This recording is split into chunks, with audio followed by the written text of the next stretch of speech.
যশোরের মনিরামপুরে অসহায় ও সুবিধাবঞ্চিত মানুষের মাঝে ইফতার সামগ্রী বিতরণ করে আস-সুন্নাহ ফাউন্ডেশন। বিস্তারিত থাকছে শাওন হোসেনের প্রতিবেদনে। মঙ্গলবার দুপুরে বালিয়াডাঙ্গা খানপুর মাধ্যমিক বিদ্যালয়ের মাঠে আস-সুন্নাহ ফাউন্ডেশন মনিরামপুর উপজেলা শাখার উদ্যোগে ইফতার সামগ্রী বিতরণে আস-সুন্নাহ ফাউন্ডেশন মনিরামপুর প্রতিনিধি আশরাফ ইয়াসিনের সভাপতিত্বে প্রধান অতিথি হিসেবে বক্তব্য রাখেন মাদানীনগর মাদ্রাসার মুহতামিম মুফতি রশিদ বিন ওয়াক্কাস, মনিরামপুর থানার ওসি নূর মোহাম্মদ গাজী, বালিয়াডাঙ্গা খানপুর কলেজের অধ্যক্ষ আসাদুজ্জামান শাহিন, আস-সুন্নাহ ফাউন্ডেশনের কেন্দ্রীয় নেতা সোয়াইব আহমেদ সহ আরও অনেকে। এ সময় মনিরামপুরে ১০০টি অসহায় ও সুবিধা বঞ্চিত পরিবারের মাঝে ইফতার সামগ্রী বিতরণ করা হয়।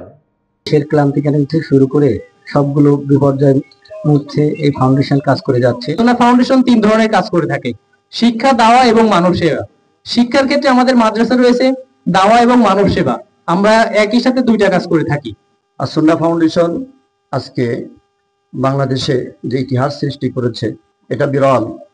তারা মানব সেবা, দাওয়াতি কার্যক্রম, শিক্ষা কার্যক্রম সহ সকল বিপদ আপদে এদেশের মানুষের সাথে ছিল, আছে এবং থাকবে ইনশাআল্লাহ। এবং যারা এখানে আয়োজন করেছেন, যারা এসেছেন, আল্লাহ পাক সকলকে কবুল করে নেন।